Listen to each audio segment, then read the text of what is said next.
Halo semuanya. Oke, please izinin aku untuk membuka acara hari ini dengan berpantun. Tolong didengerin ya.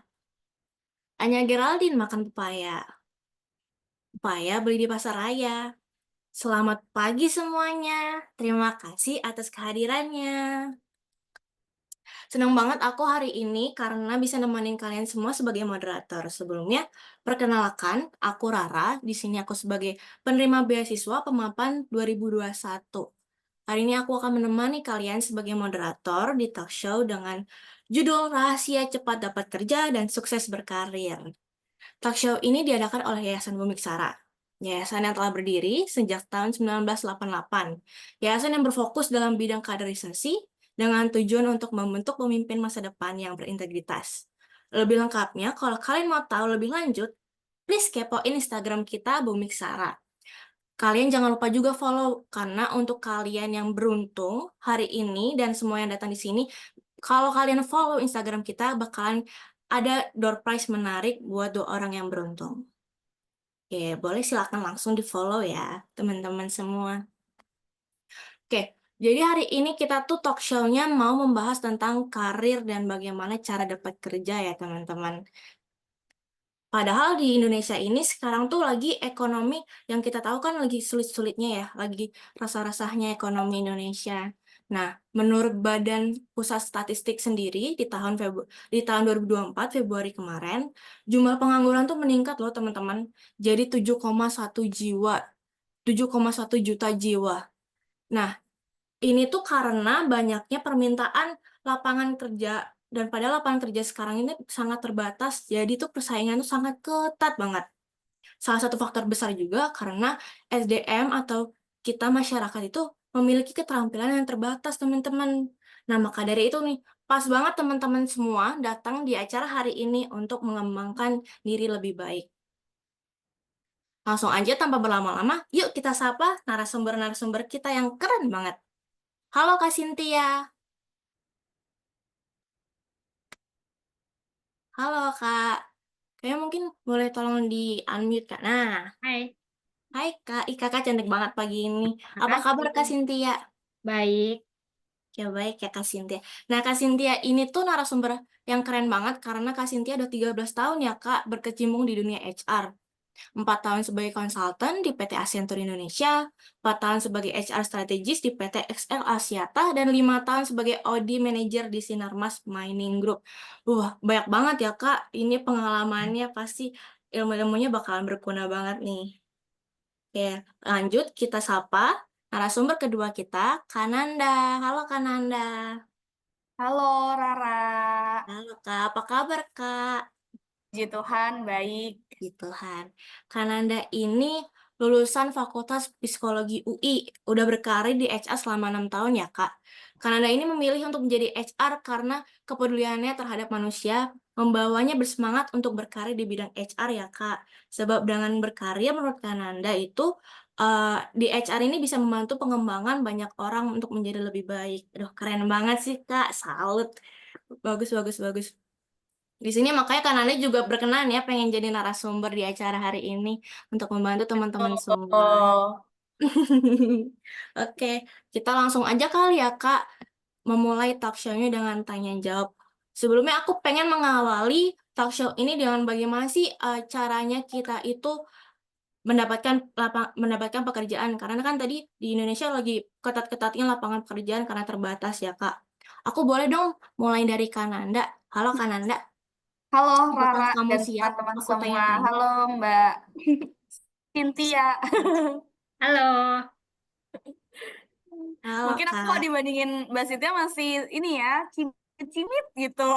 Kita udah lulus 6 tahun, Mbak Cynthia udah 13 Ya, tahun enggak. ya. Itu berarti nunjukin aku tua sih. Nggak kelihatan kok Kak Cynthia. Ya, Kan seumur Iya aja tetap kita. kelihatan muda loh, bener. Oke. Kananda. Kananda udah Oke, siap belum, Kak? Aku tanya-tanya nih, Kak. udah dong. Oke.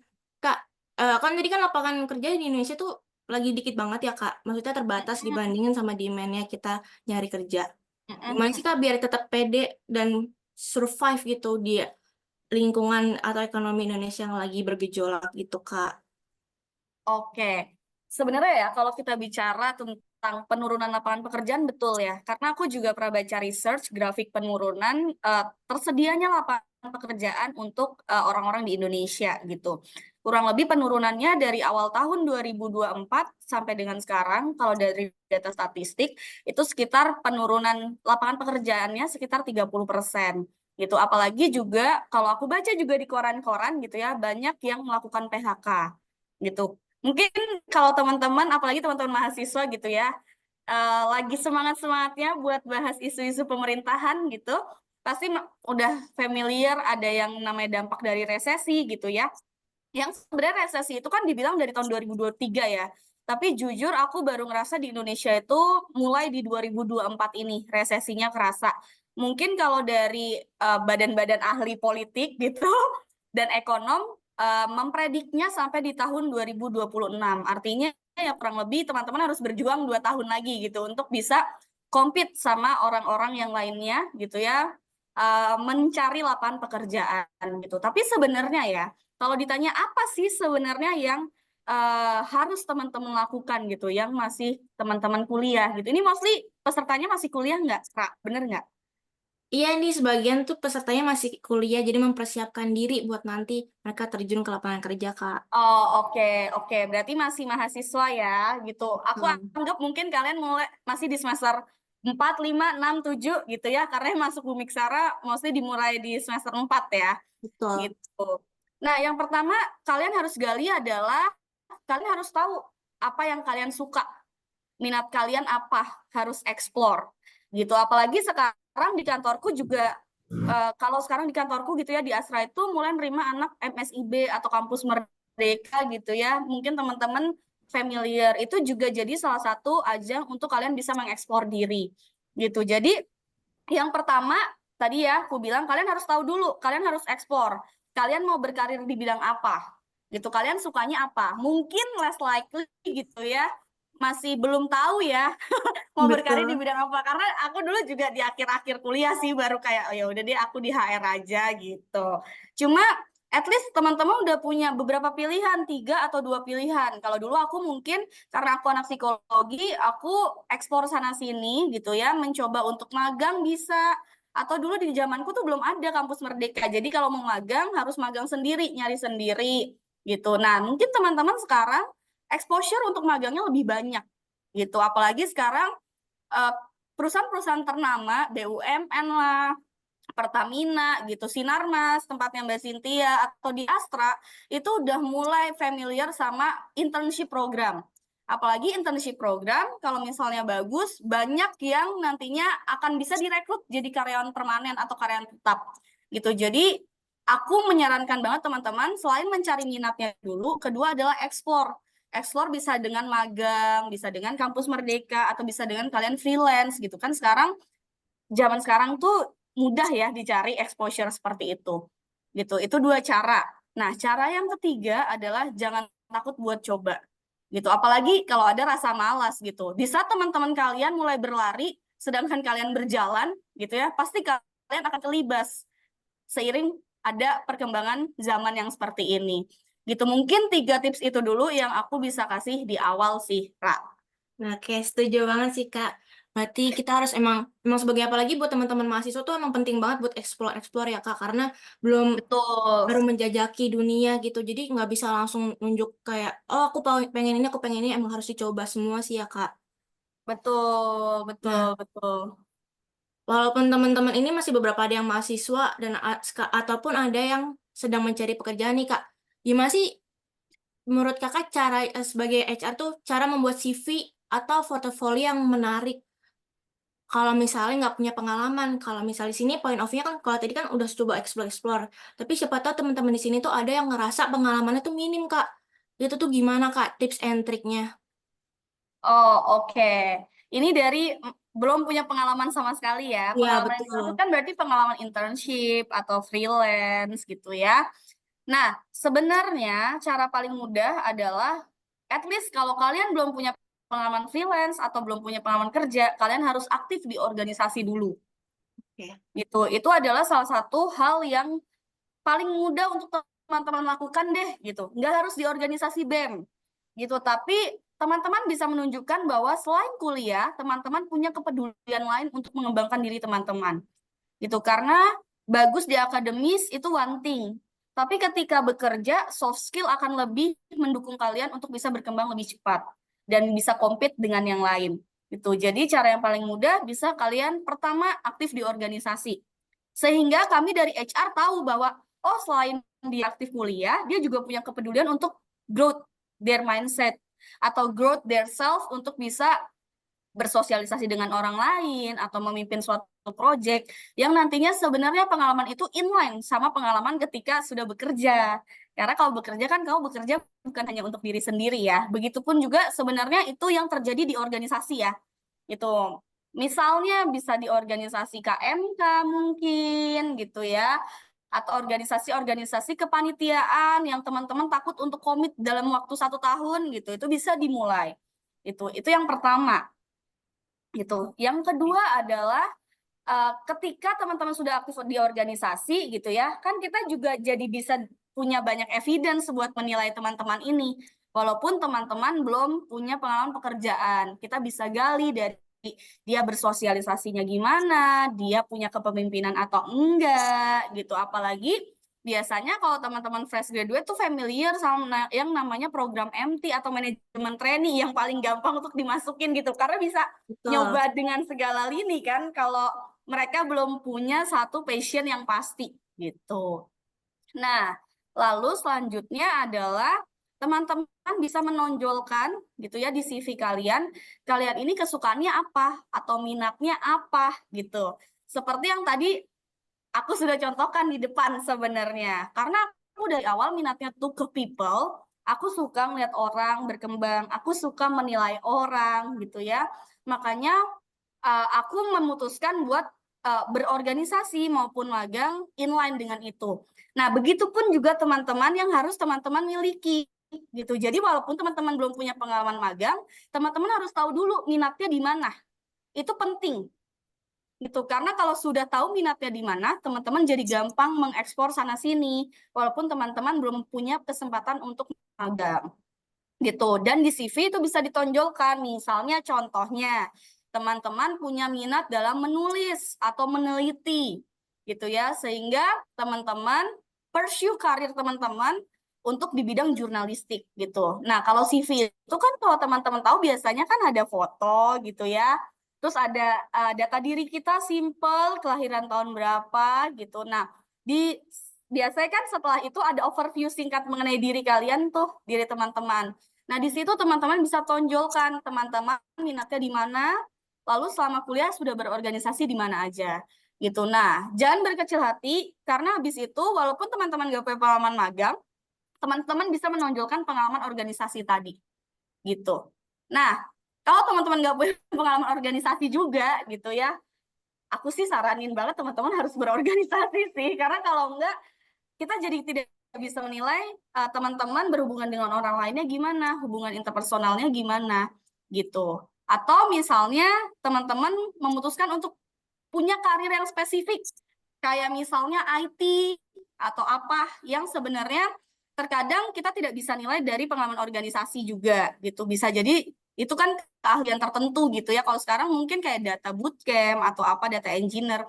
Nah, teman-teman juga bisa jalur lain, seperti misalnya ikut sertifikasi, gitu ya, ikut pelatihan-pelatihan kerja, atau misalnya ikut bootcamp yang sekarang lagi hype, gitu. Itu juga bisa jadi salah satu cara untuk teman-teman membuat suatu CV, gitu, dan pursue karir teman-teman. Begitu, Ra. Oke.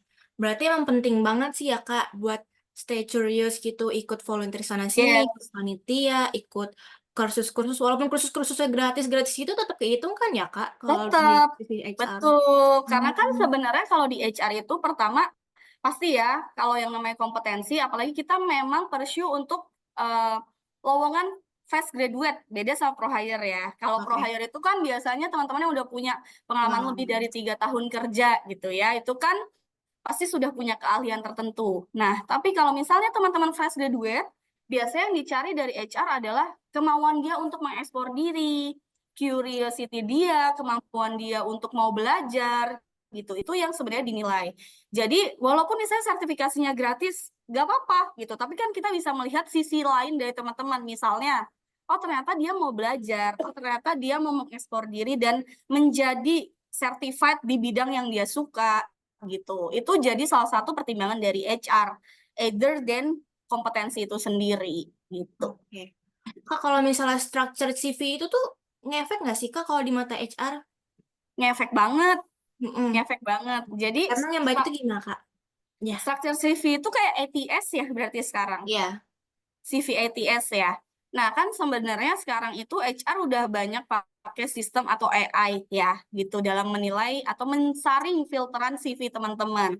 Bayangin kalau misalnya di tempat aku, misalnya untuk satu posisi, aku kan di Toyota Astra Financial gitu. Di satu posisi itu dia bisa kurang lebih 500, 600 yang daftar gitu.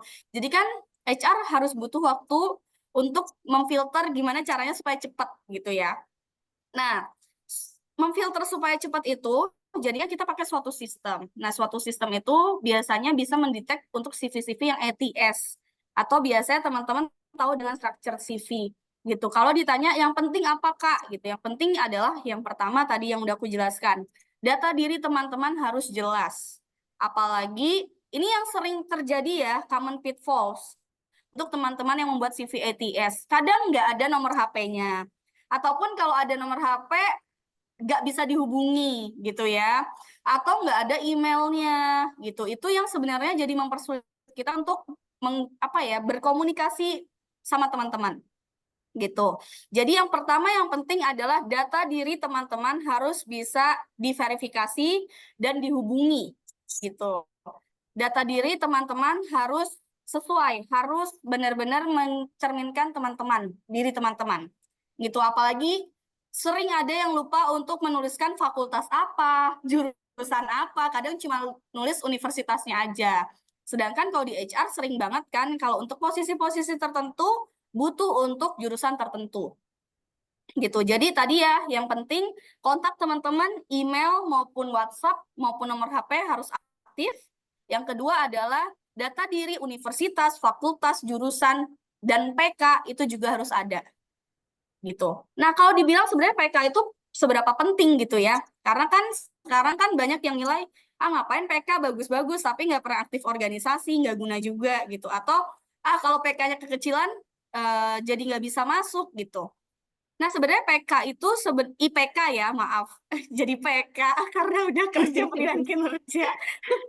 IPK itu jadi salah satu gerbang teman-teman untuk bisa masuk ke dalam radarnya HR.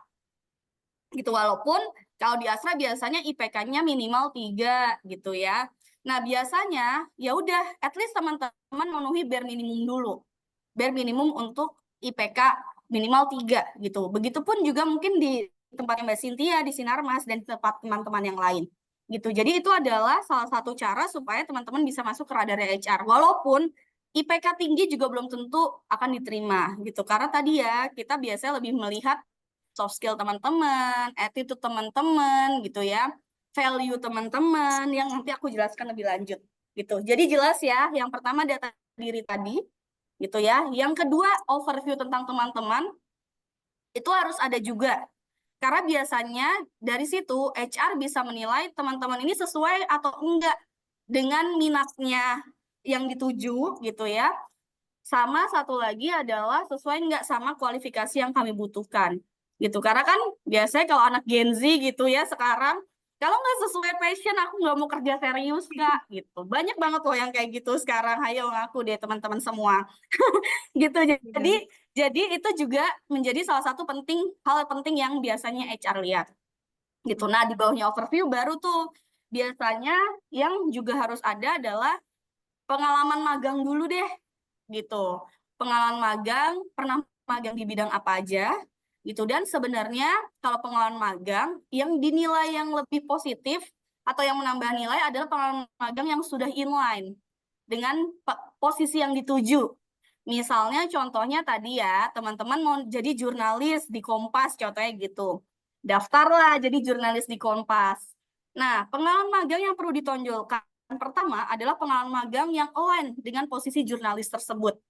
Misalnya teman-teman pernah menjadi copywriter atau teman-teman pernah menjadi reporter. Saat di kampus kan banyak ya, kalau di kampus organisasi yang ngeliput-ngeliput gitu dulu di tempatku ada tuh. Nah, jadi pengalaman magang yang perlu ditonjolkan yang ditaruh di paling atas di highlight adalah yang inline sama teman-teman gitu. Nah, baru setelah pengalaman magang adalah pengalaman organisasi gitu. Itu juga perlu teman-teman tonjolkan gitu. Teman-teman pernah menjadi organisasi apa gitu ya. Dan jangan panjang-panjang juga ya gitu. CV ATS itu baiknya paling maksimal banget itu 2 halaman gitu. Nah, pengalaman organisasi yang ditonjolkan itu juga yang paling bernilai. Misalnya maksimal 3 deh. 3 yang mungkin teman-teman pernah jadi ketua, atau misalnya 3 tahun terakhir, atau misalnya 5 tahun terakhir itu masih oke. Jangan tonjolin mulai dari pengalaman organisasi SD gitu ya. Gitu, Betul, kadang Kak. Kok kadang jadi ada yang malaman ya? bener, karena biasanya ada aja yang nonjolin mulai dari pengalaman OSIS SMP gitu ya, OSIS SMA gitu. Nah, sebenarnya kan itu udah lebih dari 5 tahun ya teman-teman gitu. Nah, teman-teman better tonjolin yang current organization yang teman-teman lakukan gitu. Nah, baru yang terakhir adalah kompetensi yang teman-teman sudah punya. Misalnya, teman-teman pernah ikut bootcamp, atau teman-teman pernah ikut sertifikasi yang tadi aku bilang, begitu. Nah, ini tips and trick juga teman-teman. Kadang di CV ATS gitu ya, ada yang cuma benar-benar nulis judulnya doang. Jadi misalnya pengalaman magang, internship at jurnalis Kompas Gramedia. Tapi dia tidak menjelaskan apa yang dia lakukan selama dia jadi internship jurnalis tersebut gitu. Jadi kita juga tidak bisa memberikan justifikasi anak ini oke atau enggak, align atau enggak pengalamannya dengan yang kita butuhkan gitu. Nah, jadi teman-teman juga penting untuk menuliskan pengalaman yang teman-teman atau activity yang teman-teman lakukan di saat teman-teman magang di perusahaan tertentu atau misalnya pengalaman berorganisasi gitu. Atau lebih baiknya adalah apa yang teman-teman contribute untuk di posisi tersebut. Misalnya pencapaian teman-teman, misalnya bisa merubah sesuatu sistem, atau misalnya kalau di organisasi bisa mengubah program baru gitu. Itu yang sebenarnya akan lebih jadi good point untuk kita sih. Gitu. Oke. Kurang lebih begitu, Rara. Oke, mantap banget, Kak Nanda. Oh iya, dari Kak Cynthia nih pasti ada tambahan nih, Kak Cynthia. Oke, iya. Ini ya, pokoknya kalau yang tips dan trik dari Nanda udah oke banget. Ini aku cuma nambahin aja gitu. Jadi sesuai yang tadi Nanda udah sampaikan ya, untuk CV, kalau saranku sih juga kalian juga perlu custom ya untuk posisi yang akan kalian incar lah gitu ya. Jadi ini adalah salah satu tips yang sudah aku terapkan juga selama ini gitu kan. Jadi aku juga pindah kerja 3-4 kali gitu. Nah, setiap aku lamar ke apa namanya perusahaan yang aku incar, itu aku modify CV maupun resume yang aku punya itu sesuai dengan position yang aku incar gitu ya. Jadi contoh, kalau ini case-nya untuk experience hire, berarti kalian yang kayak tadi Nanda sampaikan, tonjolkan poin-poin pekerjaan yang relate dengan posisi yang akan kita tuju gitu ya. Nah, kalau kaitannya dengan organisasi, nah itu juga sebetulnya bisa. Contoh, kalau dulu aku organisasi itu nggak banyak sih di kampusku dulu ya. Maksudnya aku tuh bukan tipe orang yang suka berorganisasi aslinya gitu. Cuma memang tujuanku utama ya lebih untuk cari kerja gitu ya. Jadi memang aku fokus waktu itu ke jurnalistik. Nah, itu waktu kalian yang tadi Nanda sampaikan, waktu di dalam CV kalian jangan cuma tulis jurnalistik di teknik industri UGM gitu misalkan ya, tapi sebutkan poin-poin yang akan mendukung kalian diterima di posisi yang kalian incar. Dalam hal itu waktu itu kan aku konsultan ya. Karena konsultan itu pekerjaannya akan banyak menganalisis data, lalu meng-create PowerPoint, lalu membuat deck untuk user, lalu melakukan komunikasi dengan user, presentation, dan lain sebagainya. Nah, itu jadi waktu di CV maupun di interview, nah itu aku sampaikan bahwa kemarin saya ada mengikuti organisasi jurnalistik, di mana dari situ saya belajar mengambil poin-poin penting dari narasumber, lalu melakukan analisis dari apa yang mereka sampaikan dan membuat summary dari poin-poin yang mereka sampaikan. Nah, jadi saya terbiasa untuk melakukan analisis dan melakukan communication dengan stakeholder, kurang lebih seperti itu. Jadi bisa disesuaikan gitu. Tapi beda halnya misalkan aku melamar ke misalkan untuk di apa ya sales gitu ya.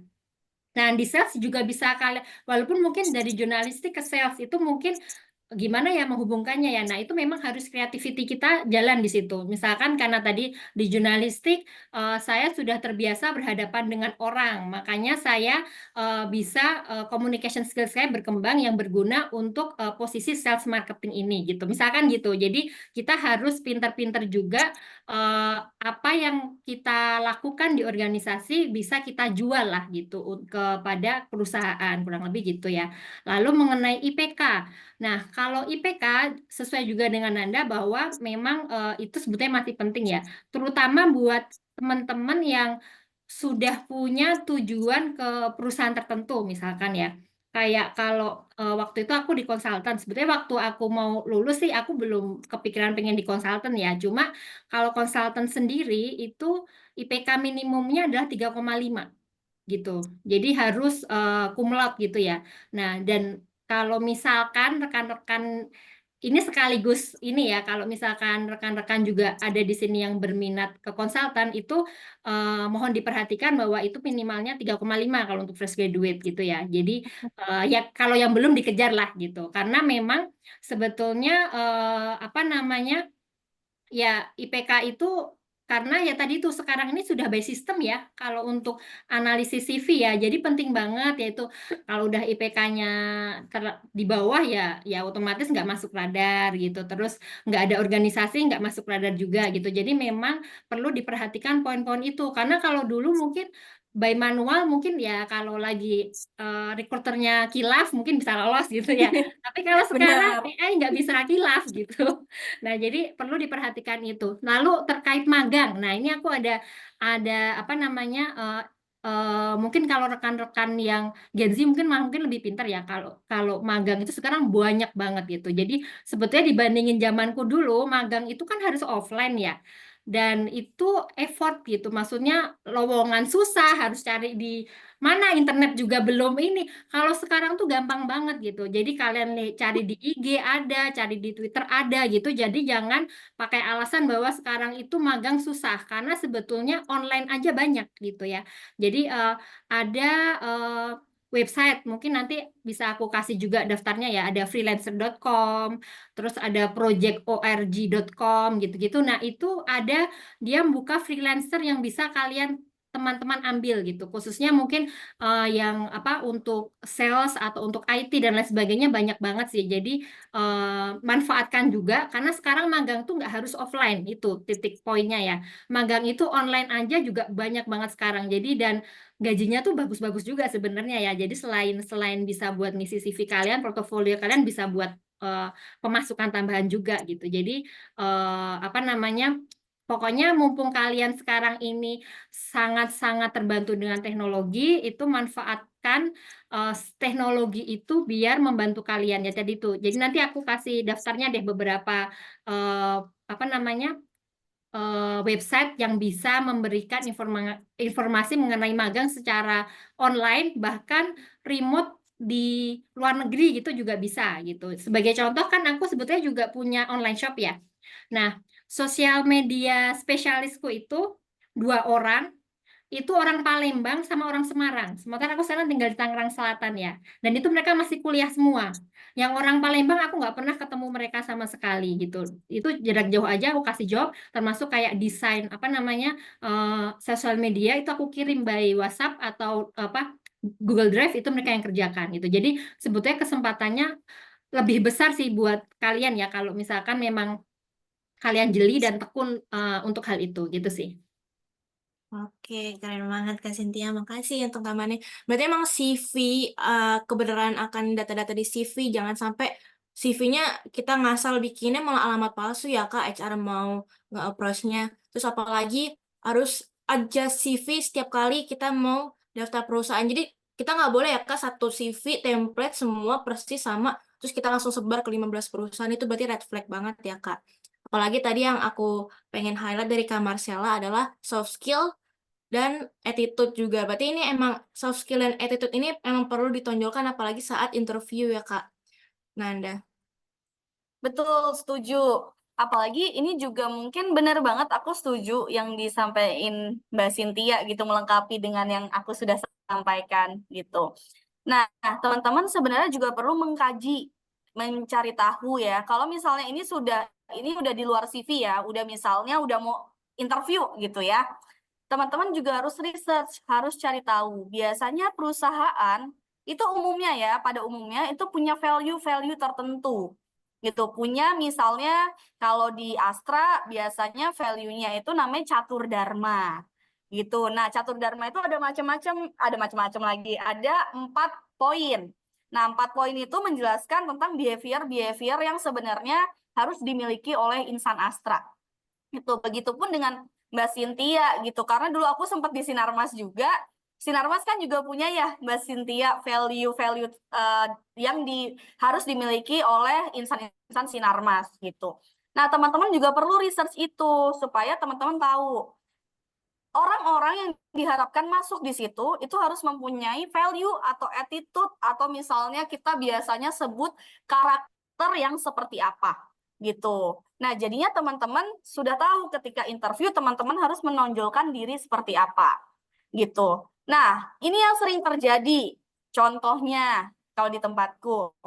Di tempatku itu ada yang namanya value-nya itu integrity gitu. Jadi ketika kita melakukan sesuatu, melakukan interview gitu ya, ketika misalnya kita HR mendapati apa yang disampaikan oleh kandidatnya gitu ya, tidak sesuai dengan kenyataannya, itu jadi poin minus gitu, karena berarti artinya dia tidak berintegritas gitu. Nah, sebenarnya kan sekarang HR tuh punya checking point banyak banget ya gitu. Pertama adalah dari jejaring HR yang sekarang juga sudah banyak community-community-nya gitu. Biasanya kalau aku dulu pas pegang rekrutmen, aku punya gitu community recruiter misalnya sesama Astra deh minimal gitu. Jadi kalau ada misalnya indikasi teman-teman yang keluar dari perusahaan Astra yang lainnya karena adanya fraud misalnya. Fraud itu kan tindakan yang tidak sesuai dengan aturan perusahaan ya teman-teman gitu.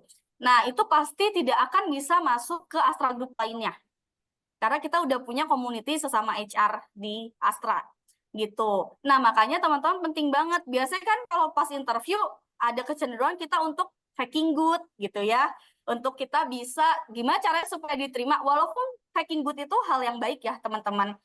Kan kalau teman-teman sekarang udah populer dengan yang istilahnya personal branding gitu ya.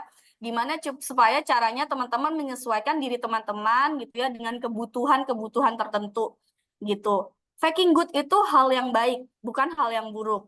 Akan menjadi hal yang buruk ketika apa yang disampaikan teman-teman itu benar-benar berlawanan dengan faktanya. Itu tandanya teman-teman sudah berbohong, tidak berintegritas gitu. Jadi itu juga yang perlu teman-teman sampaikan dan perhatikan. Jangan sampai faking good teman-teman itu terlewat batas.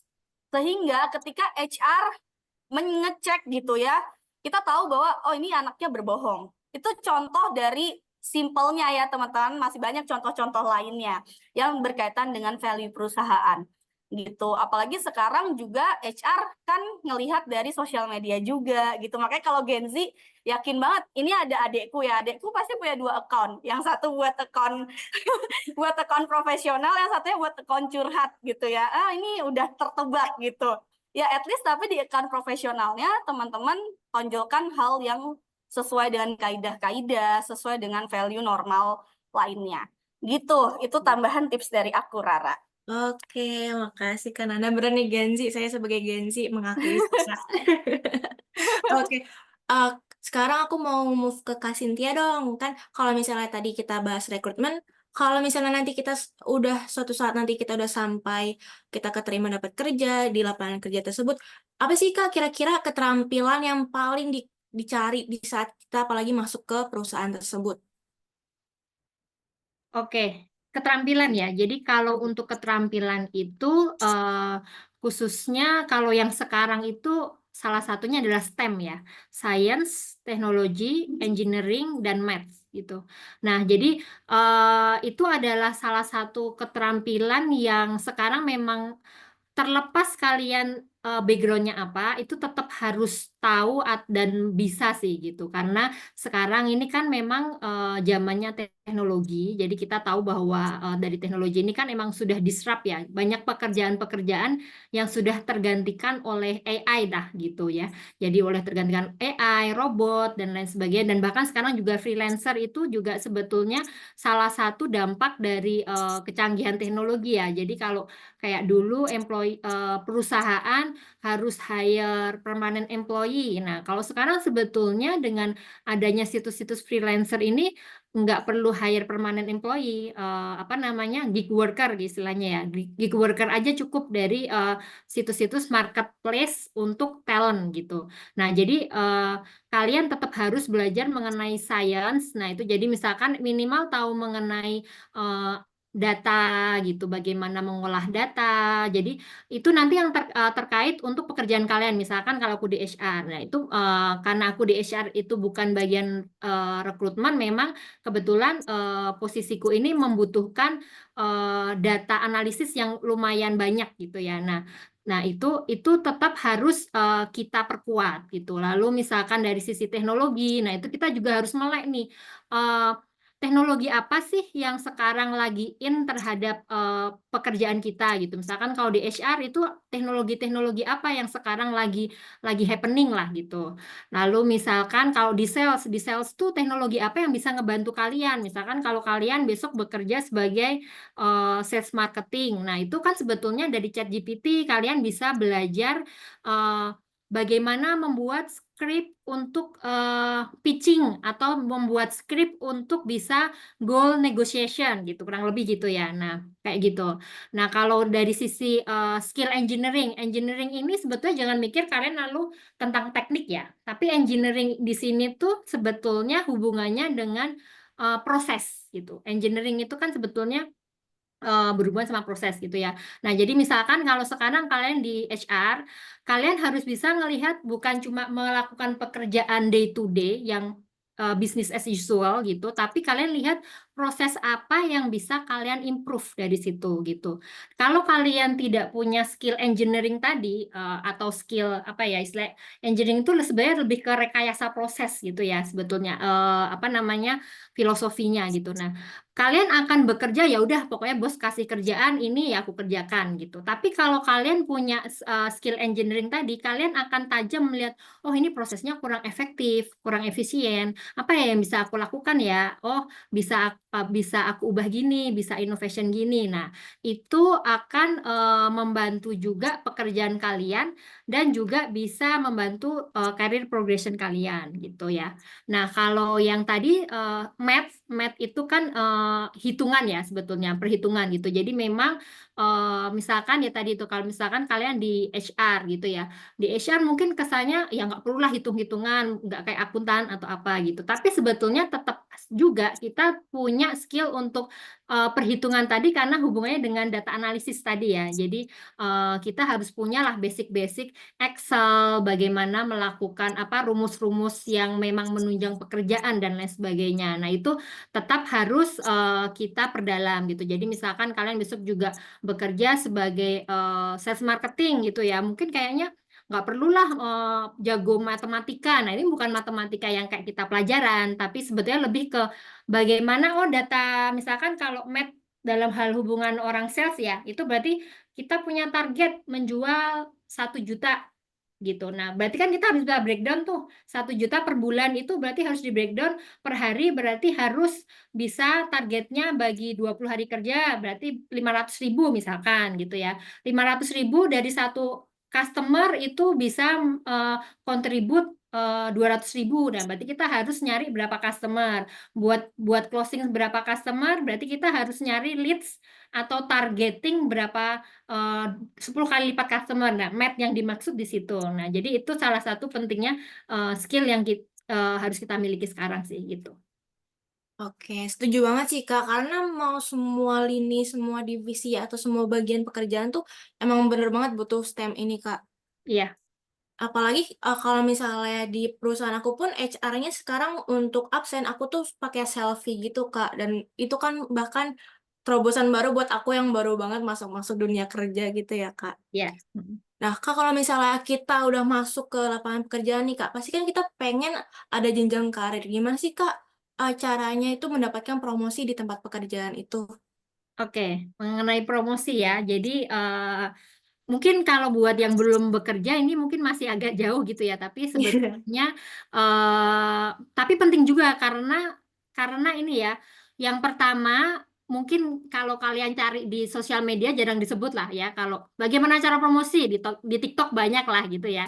Tapi kalau yang aku sampaikan ini salah satunya adalah yang kayaknya nggak ada di TikTok. Jadi yang pertama adalah pahami policy promosi di perusahaan kalian gitu ya. Jadi kebanyakan orang tuh yang salah strategi itu, pokoknya aku pengen promosi, aku bekerja sekeras kuda gitulah gitu ya, tanpa tahu ujungnya itu seperti apa gitu. Jadi yang pertama pokoknya paling penting pahami polisi promosi di perusahaan kalian. Tanyakan pada atasan kalian, tanyakan pada HRD kalian atau mentor-mentor kalian gitu ya.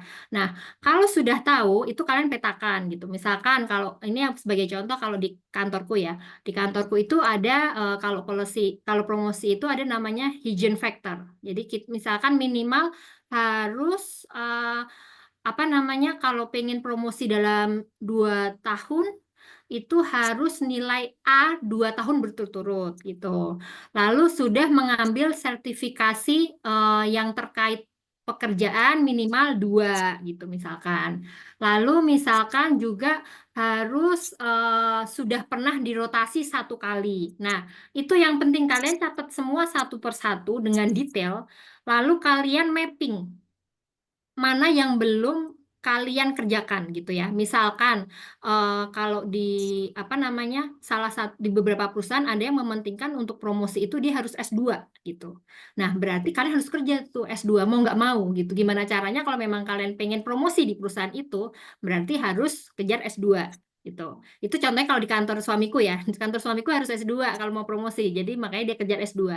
Nah, tapi kalau di kantorku S2 itu nggak penting. Jadi nggak ada syarat promosi adalah S2. Yang penting adalah sertifikasi. Jadi kalau di kantorku jelas-jelas disebut sertifikasinya yaitu harus STEM bahkan ya. Jadi di kantorku selain sertifikasi terkait pekerjaan harus ambil sertifikasi STEM. That's why itu aku dan juga teman-temanku yang pengen promosi itu kita ambil sertifikasi STEM gitu. Nah, lalu misalkan dari sisi nilai. Nah, kalau dari sisi nilai misalkan tadi itu ya mau promosi dalam 2 tahun ke depan gitu. Nah, itu nilainya masih harus A 2 tahun berturut-turut gitu. Nah, sementara yang kemarin masih B+. Nah, gimana caranya? Berarti kan kita harus perbaiki nilai ya. Nah, gimana caranya perbaiki nilai itu kita bisa konsultasi dengan atasan. Ya, dengan atasan atau dengan HRD. Tanya atasan, jujur aja gitu. Kalau atasannya enak sih kita jujur aja ya gitu. Jadi bilang, "Pak, saya mau pengen promosi nih tahun depan gini. Kira-kira apa ya yang bisa saya lakukan agar saya bisa promosi nih di tahun depan gitu. Tanya aja gitu. Nah, biasanya kalau misalkan caseku aku dulu waktu di Accenture gitu kan dari analis ke konsultan tuh biasanya 4 tahun ya buat bisa promosi gitu. Nah, waktu itu memang ya karena aku lumayan waktu itu agak ambi ya. Jadi waktu itu kayak aku mau nikah dan pastinya pengen langsung punya anak. Jadi aku sadar nih, kalau di konsultan itu kalau nanti udah punya anak agak susah nih ini ya kejar karirnya ya gitu. Jadi aku waktu itu aku pokoknya pengen promosi nih 2 tahun gitu, 1,5 tahun lah gitu. Jadi aku langsung ngomong ke bosku gimana caranya gitu. Nah, nanti dia oke, kita lihat tadi poin-poin promosinya tuh yang dibutuhkan apa saja gitu. Salah satunya misalkan project gitu. Nah, biar bisa promosi salah satunya misalkan projectnya harus A, B, C gitu. Nah, itu kita bisa diskusi sama atasan di situ. Jadi gimana biar bisa tahun depan kamu bisa dapat nilai A nih. Jadi biar bisa aku majuin ke cycle promosi gitu. Nah, jadi bisa diskusi di situ. Kalau misalkan kalian sedang tidak beruntung dapat atasan yang tidak suportif, nah itu pilihannya bisa discuss langsung dengan atasan lain, atasan di atasnya lagi, atau ke HRD gitu juga bisa, atau cari mentor lah gitu ya. Jadi pentingnya juga kita cari mentor di situ. Jadi kalau misalkan atasannya nggak bisa jadi mentor buat kita, memang kita harus pintar-pintar networking buat cari mentor yang bisa bantu karir progression kita gitu sih kurang lebihnya. Oke, berarti memang peran mentor dan atasan ini penting ya, Kak.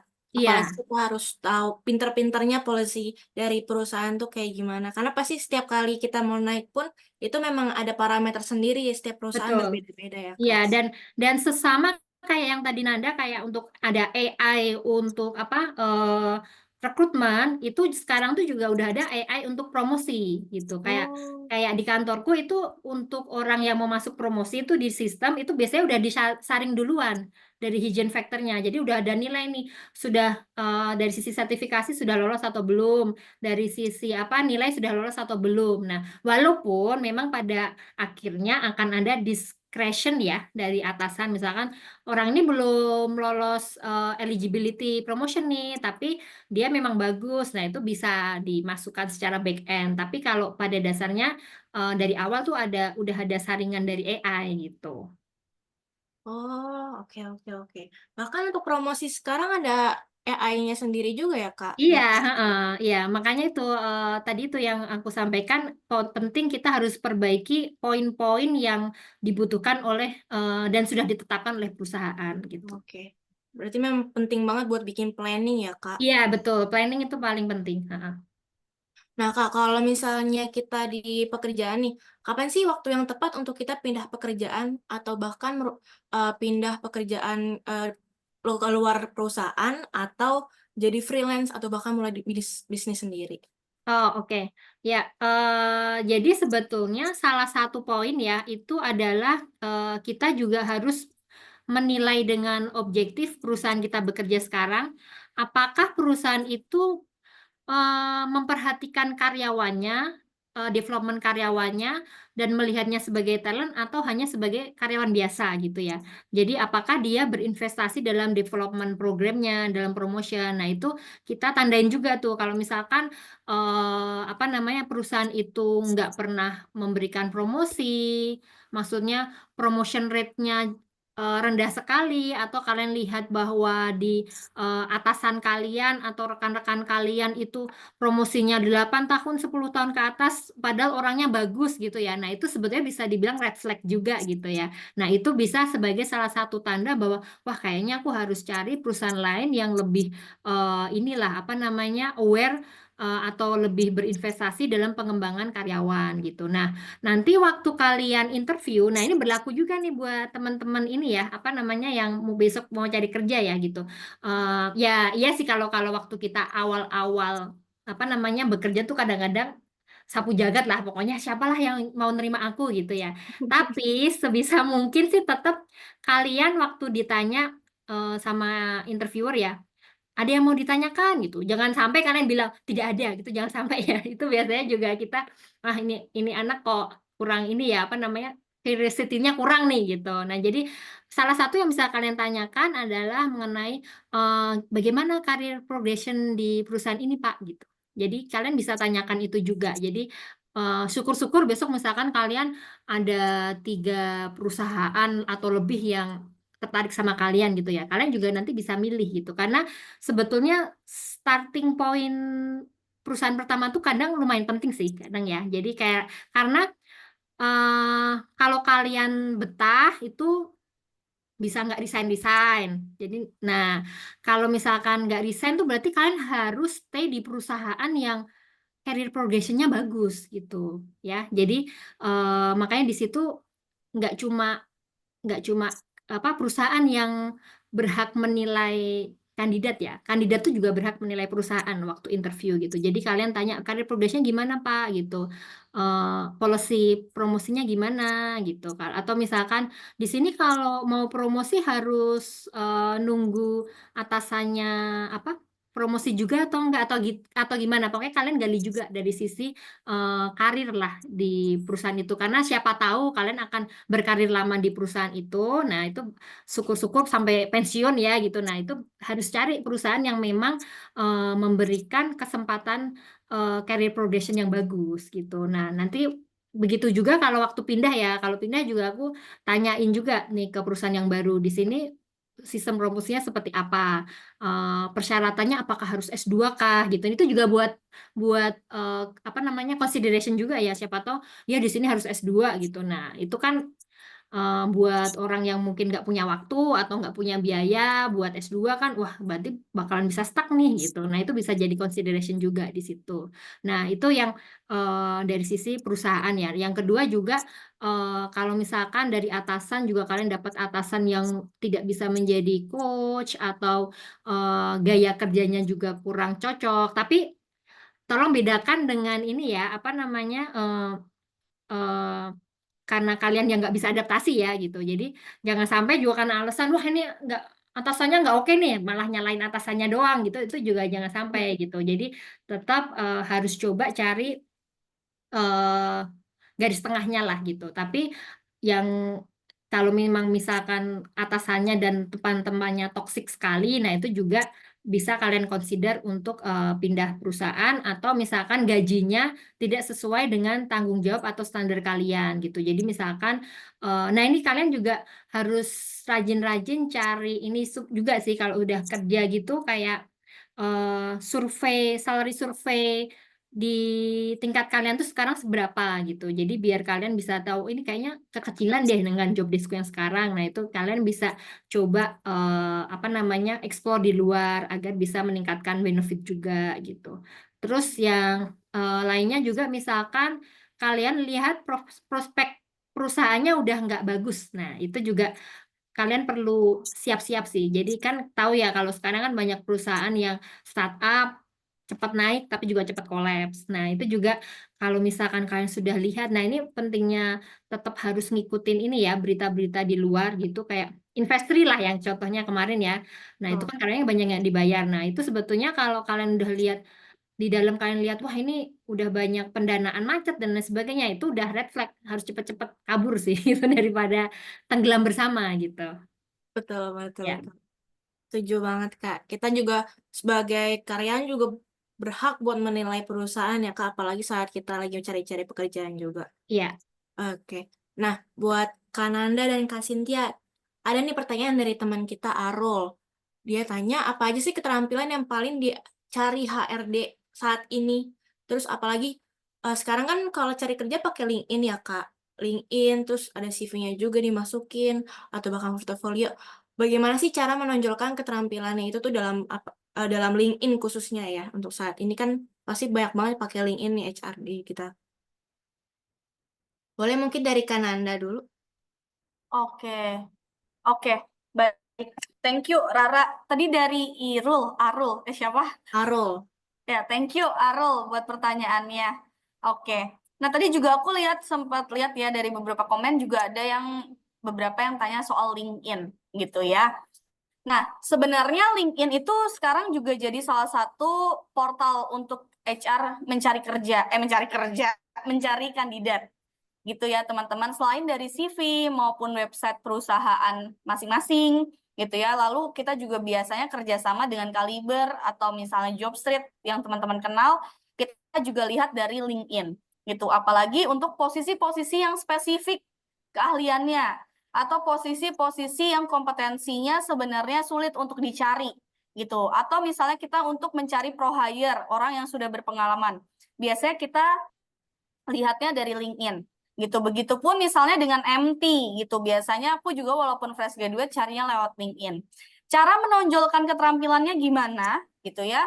Nah, teman teman-teman, sebenarnya tips and triknya hampir sama kayak yang di CV tadi, yang aku jelasin untuk ATS. Karena kan sebenarnya LinkedIn itu hanya beda platform aja ya, teman-teman. Gitu. Jadi poin-poin pentingnya sebenarnya sudah tadi aku jelaskan. Gitu. Untuk menunjukkan atau menonjolkan keterampilan teman-teman, teman-teman bisa lakukan di bagian overview teman-teman. Di LinkedIn kan juga ada kayak profil singkat tentang diri ya. Biasanya aku lihat pertama kali di situ, teman-teman. Nah, untuk menonjolkannya gimana keterampilannya, Kak? Di situ pasti pertanyaannya begitu ya. Gitu. Yang pertama adalah ya tadi aku udah jelaskan juga harus tahu tentang minat teman-teman di mana dan pursue untuk karir teman-teman itu apa. Itu yang pertama, itu yang harus ditonjolkan. Itu. Yang kedua adalah apa yang sudah teman-teman lakukan untuk pursue karir teman-teman di situ. Misalnya contohnya pengen jadi data analis gitu ya, yang sekarang kan teman-teman banyak mencari ya data analis gitu. Bilang aja bahwa misalnya seseorang yang eager untuk berkarir di bidang data analis gitu ya. Setelah itu sudah melakukan apa aja, misalnya bilang untuk pursue my dreams in data analyst, I have gitu ya, I have untuk ikut di bootcamp A, B, C, D gitu ya, atau misalnya sertifikasi A, B, C, D yang inline tadi ya, sesuai dengan Mbak Clara, yang inline dengan karir yang teman-teman tuju. Teman-teman juga harus custom LinkedIn teman-teman terhadap memang apa yang ingin ditonjolkan dari teman-teman. Gitu. Nah, udah kan setelah itu udah tahu nih apa yang sudah dilakukan. Lalu yang ketiga, apa yang misalnya teman-teman ingin capai atau misalnya dengan data analis atau misalnya segala program yang saya ikuti terkait dengan data gitu ya. Saya ingin mengembangkan diri saya bla bla bla bla. Misalnya mengembangkan diri teman-teman untuk menjadi data analis yang berguna di suatu perusahaan. Dan yang poin terakhir adalah yang harus teman-teman tonjolkan juga di bagian overview, teman-teman lihat apa yang bisa teman-teman contribute ketika teman-teman join di suatu perusahaan. Gitu sih. Kurang lebih 4 poin itu yang harus ditonjolkan. Di samping tadi ya, menjadi poin-poin penting lainnya adalah pengalamannya harus di-customize, tadi yang sesuai Mbak Cynthia bilang gitu ya. Lalu misalnya pengalaman kerjanya, kalau misalnya sudah punya pengalaman kerja juga harus di-customize, dan apa yang sudah teman-teman lakukan kontribut selama ini di posisi-posisi yang teman tuju gitu. Nah, izin Ra, maaf tadi volunteer itu juga sebenarnya jadi salah satu hal yang nice to have. Kalau misalnya teman-teman punya pengalaman volunteer, teman-teman bisa lakukan aja, bukan lakukan ya, bisa teman-teman tampilkan aja. Karena kan sebenarnya dengan volunteer kita bisa menilai soft skill teman-teman juga. Gitu. Itu Oke. jawaban singkat dari aku, Ra. Oke, thank you Kak Nanda. Kalau dari Kak Cynthia gimana nih Kak? Iya, kurang lebih sih sama sih ya. Jadi memang overview itu penting. Jadi poin-poinnya sih udah ini semua ya. Sama kalau misalkan apa namanya yang tadi eh, lumayan didetailkan juga. Misalkan kalau untuk di posisi ini pekerjaannya yang sudah dilakukan apa achievementnya, atau misalkan sudah magang atau ada organisasi achievementnya apa. Dan kalau bisa sih achievementnya itu juga disampaikan secara kuantitatif gitu ya. Jadi misalkan membuat misalkan membuat organization structure untuk 50 perusahaan, misalkan kalau itu aku gitu. Jadi bukan hanya misalkan mendesain organization structure. Nah, tapi kalau misalkan bisa disampaikan juga secara kuantitatif, terutama untuk yang kuantitatifnya itu termasuk yang bikin wah gitu. Nah, itu juga bisa dicantumkan di situ sih gitu. Jadi contoh misalkan apalagi kalau misalkan kita mau masuk ke sales gitu ya. Misalkan ke sales gitu kita sampaikan bahwa kita sudah achieve berapa sales dalam setahun gitu misalkan. Nah itu meningkat berapa persentase dari tahun sebelumnya gitu dengan saya berkontribusi di situ. Nah itu bisa disampaikan juga secara kuantitatifnya gitu. Oke, thank you banget Kak Cynthia dan Kak Nanda. Keren banget hari ini talk show kita dan tanya jawabnya informasinya benar-benar sangat-sangat informatif ya. Semoga buat teman-teman semuanya yang masih kebingungan itu terjawab semua pertanyaannya. Cuman sayangnya masih banyak banget nih pertanyaan yang belum kita jawab nih Kak. Jadi buat teman-teman yang belum terjawab pertanyaannya, boleh langsung follow Instagram kita dan nanti langsung aja tanyain di Instagram kita karena kita bakalan jawabin satu-satu semuanya pastinya. Nah, makasih buat Kananda dan Kak Cynthia buat hari ini. Dan kesimpulannya yang aku dapatkan buat teman-teman yang sekarang masih mahasiswa dan masih berproses, ini tuh memang perlu banget untuk aktif dan stay curious buat ngikutin semua aktivitas ya Kak. Dari volunteer, dari panitiaan, bahkan hingga magang itu penting banget. Apalagi untuk era sekarang kan banyak banget itu lapangan pekerjaan khususnya magang bisa online, bisa offline juga. Dan kalau misalnya saat kita mendaftar pekerjaan, jangan lupa siapkan diri, siapkan CV, attitude, dan harus mempelajari semua perusahaan yang kita daftar satu-satu dan harus adjust semua sesuai dengan apa yang kita inginkan ya Kak. Terus benar penting banget kalau misalnya di saat kita udah terjun di suatu perusahaan, kita tuh juga harus tahu bagaimana situasi perusahaan tersebut, bagaimana polisi dalam perusahaan tersebut untuk meningkatkan jenjang karir kita. Apalagi untuk gaji dan upah itu benar-benar harus sesuai dengan job desk kita ya, Kak. Oke, terima kasih sekali lagi buat Kananda dan Kak Cynthia. Apakah Terima ada kasih. kata penutup nih dari Kananda dan Kak Cynthia? Monggo Kak Cynthia dulu. Ya, oke. Terima kasih buat rekan-rekan yang sudah join hari ini. Semoga talk show hari ini berguna ya buat rekan-rekan ya. Jadi baik yang sedang cari kerjaan atau memang lagi pengen apa namanya meningkatkan career progression kalian gitu. Yang penting sih sebetulnya kalau misalkan yang belum dapat opportunity jangan menyerah aja sih sebetulnya ya. Karena yang penting kalau dari perseverance-nya kita dan juga dari komitmennya kita, konsistensinya kita tetap kita jalankan itu pasti kita nantinya suatu saat akan berbuah sih gitu ya.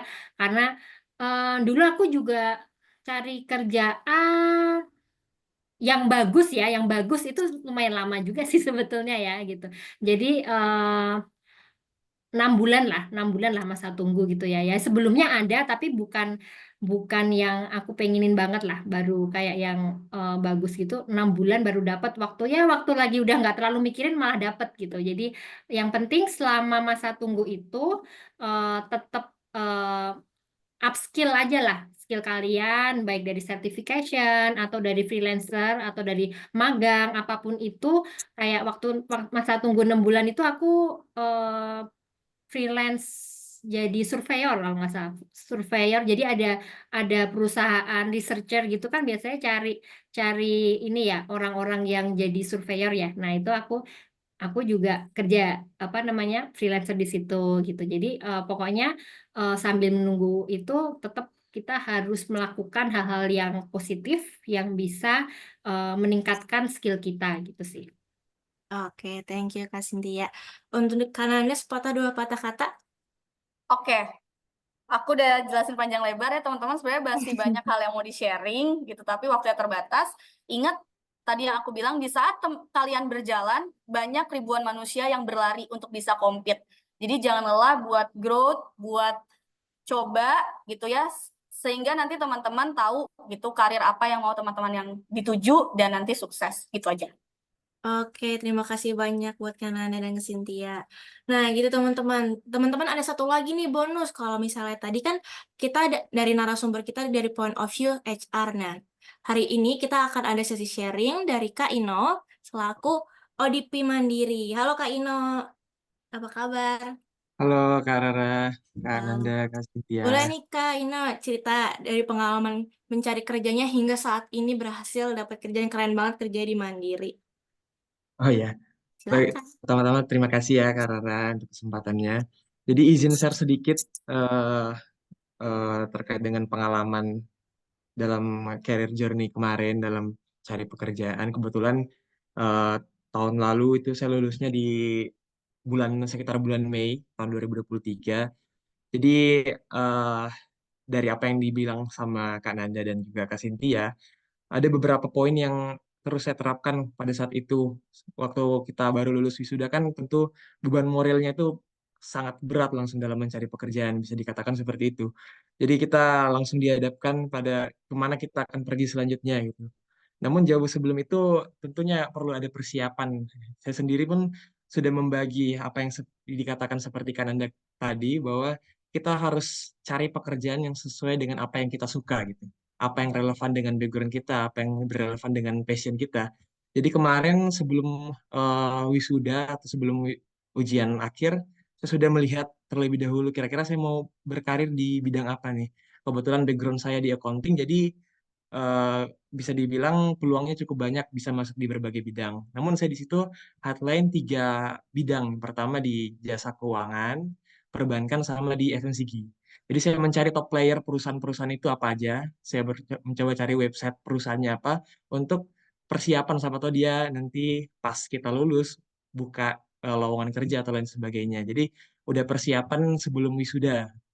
Nah, kemudian setelah wisuda akhirnya saya mulai apply-apply dan juga komit buat diri bahwa minimal 1 hari itu ada 1 application yang saya masukkan.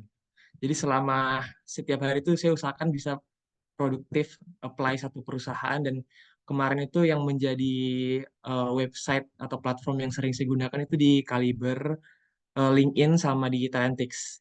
Nah, jadi selama kurang lebih 1,5 bulan mencari pekerjaan itu yang konsisten terus saya lakukan.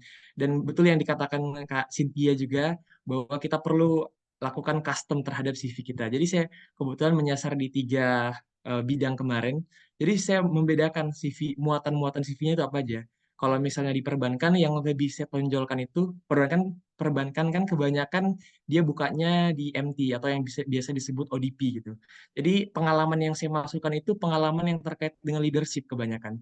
Leadership, cara berkomunikasi, dan kemarin pengalaman waktu wawancara itu yang paling banyak ditanyakan sama HRD-nya itu adalah pengalaman waktu di Bumiksara itu. Jadi di Bumiksara kan kita kebanyakan proyek-proyek terkait dengan leadership. Bagaimana melakukan suatu proyek, kemudian kemarin kan sempat kita jalankan juga Urun ID yang kebetulan pernah jadi panitia di situ. Jadi kebanyakan tuh ditanya seperti itu, bagaimana cara kamu membangun tim, bagaimana cara kamu menyelesaikan masalah kalau ada. Jadi itu yang lebih difokuskan dalam pertanyaan-pertanyaan wawancara pengalaman saya kemarin. Kemudian kalau misalnya di bidang akuntansi, di CV saya itu kebanyakan saya tonjolkan di pengalaman magang, kemudian pengalaman-pengalaman terkait dengan prestasi di accounting dan lain sebagainya. Kemudian kalau di FMCG itu lebih umum, bagaimana keterkaitan saya sama industri itu dan lain sebagainya. Jadi kurang lebih seperti itu yang sering saya lakukan. Saya juga buat list, kalau nggak salah ingat dulu, setiap habis lamaran itu saya buat Google Spreadsheet. Di situ semuanya ada data perusahaannya, posisinya apa, tanggal lamarannya apa, statusnya apa gitu. Sampai onboarding di Mandiri itu total jumlah aplikasi yang sudah masukkan itu 86. 86 application gitu. Jadi semua itu saya buat statusnya. Kalau misalnya ditolak, statusnya rejected. Atau kalau misalnya lagi proses buat interview, dan terakhir ya puji Tuhan udah ada satu status yang onboarding sampai sekarang. Jadi kurang lebih seperti itu pengalaman mencari pekerjaan, khususnya di masa-masa sekarang ya, yang bisa dibilang cukup sulit untuk mencari pekerjaan. Mungkin sekian sharing dari saya buat teman-teman. Sekian Mbak Rara, terima kasih. Oke, makasih Kak Ino. Aku sedikit sharing juga teman-teman. Kebetulan aku dan Ino ini satu angkatan di beasiswa ini. Jadi saat dulu aku daftar kerja pun aku juga banyak banget tanya-tanya Ino dan teman-teman lainnya. Dan aku juga sama kayak Ino, aku dulu banyak banget daftar MT karena sebagai fresh graduate juga. Dan dulu aku memang dulu aku pernah dengar dari orang-orang ada saran kalau misalnya kita saat fresh graduate kita perlu menentukan arah. Kalau misalnya dulu tuh aku dikasih tahu kita bisa milih di antara 3 itu, apakah kita milih karir, passion, atau uang. Kalau misalnya uang itu kita harus yang pastinya pengusaha. Kalau misalnya karir kita berarti cari corporate, atau kalau passion berarti kita harus mencari passion kita. Namun kalau misalnya ketiga itu tuh kadang-kadang susah untuk dikombinasikan, karena aku di sini aku pilih karir karena aku merasa kalau misalnya passion aku kurang begitu. Aku pengen mementingkan uang dan tapi dengan cara karir di jenjang karir aku mencari MT, terus MT-nya salah satunya banyak banget juga aku daftar di bank. Dan saat MT di bank itu kan kita pasti banyak banget ada interview, ada ada psikotes juga, terus ada FGD dan lain-lain. Itu aku banyak banget tanya-tanya ke Ino dan ke teman-teman lain, ke semua teman-teman kuliah-kuliah aku yang udah kerja di bank khususnya. Terus gitu, aku juga setiap kali mau interview, walaupun aku udah berkali-kali interview, dan untungnya saat itu bagus, aku tetap mengusahakan diri untuk belajar, belajar, dan belajar. Meskipun aku udah interview berkali-kali, meskipun udah psikotes berkali-kali, aku tetap belajar, belajar, belajar.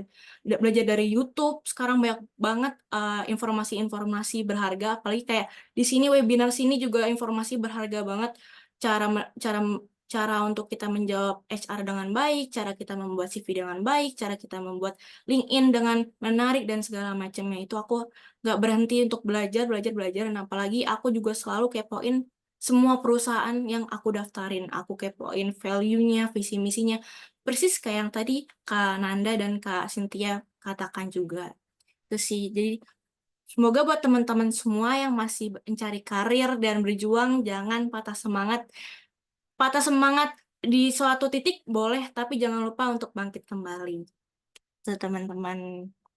Oke, teman-teman, di sini di kolom komen teman-teman boleh lihat di sini ada link evaluasi, evaluasi dari acara pagi hari ini. Nah, kalau teman-teman masih banyak banget saran atau ide-ide untuk apa sih talk show atau webinar yang perlu dan penting banget, boleh banget masukin ke link saran tersebut. Nanti ada kolomnya kalau misal teman-teman mau saran kita bahas apa lagi selanjutnya. Oh ya, buat teman-teman, kalau misal teman-teman ada yang ingin atau berkenan menyisihkan sebagian dana untuk donasi ke Bumi Sara, dipersilakan juga, ada linknya di kolom komentar. Bisa lihat ada QRIS di situ.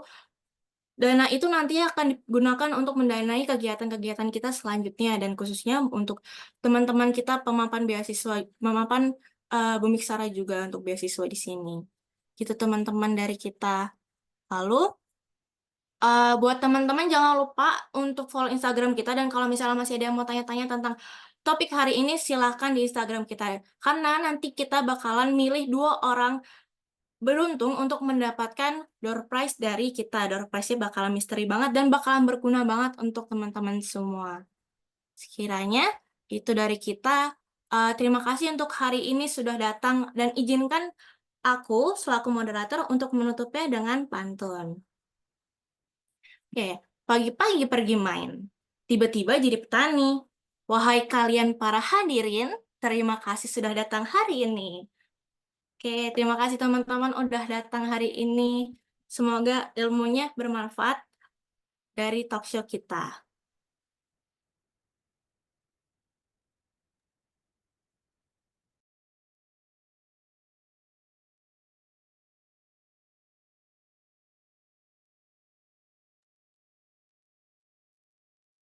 Sampai